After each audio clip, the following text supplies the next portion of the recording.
नाशिकच्या एका नामांकित कंपनीतून धर्मांतराचा असा एक धक्कादायक रॅकेट समोर आलाय ज्यानं संपूर्ण शहर हादरून गेलंय। केवळ प्रेमाचं जाळं नाही तर मानसिक गुलामगिरी आणि पद्धतशीर ब्रेन वॉशिंगचा सुद्धा हा सगळा धक्कादायक प्रकार असल्याचा आता समोर आलेला आहे। बघूयात नाशिकच्या त्या कंपनीमध्ये कशा पद्धतीनं या धर्मांतराचा मास्टर गेम सुरू होता।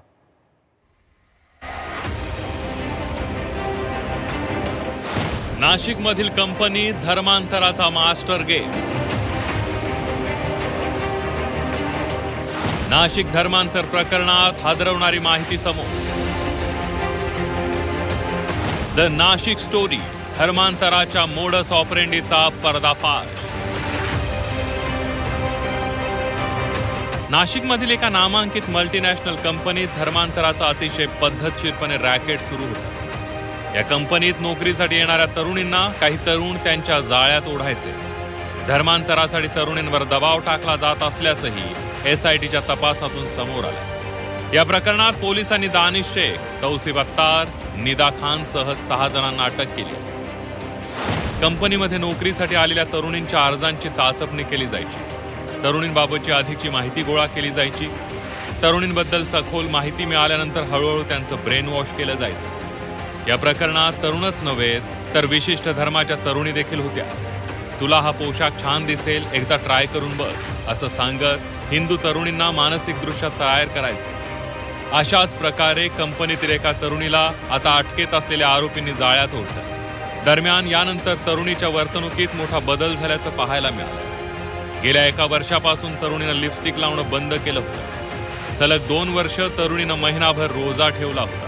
या प्रकरणाची तक्रार आल्यानंतर पोलीस वेषांतर करून कंपनीत दाखल झाले। ऑफिसच्या मीटिंग दरम्यान आरोपींचं अश्लील वर्तन पोलिसांच्या नजरेस पडलं।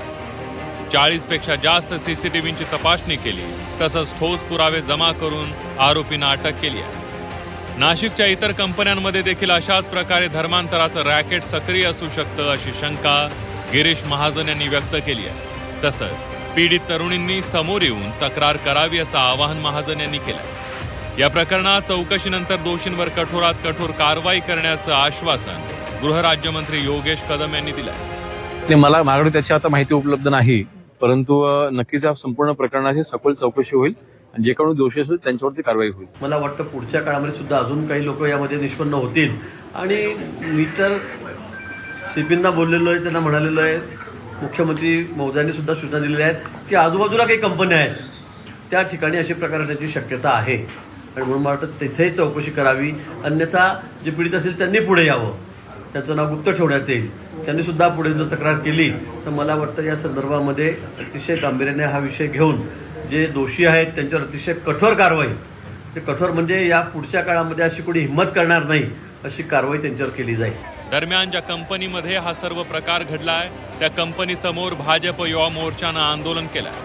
या आंदोलनात भाजप युवा मोर्चाचे कार्यकर्ते चांगलेच आक्रमक झाले होते।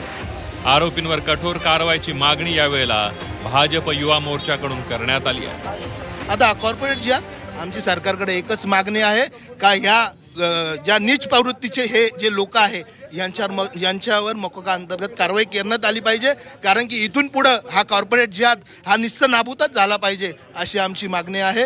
आम्ही विनंती आहे की यांच्यावर मकोका अंतर्गत कारवाई करून यांना चांगली सजा शिक्षा मिळाली पाहिजे। नाशिकच्या धर्मांतराच्या प्रकरणाची व्याप्ती मोठी असण्याची शक्यता आहे।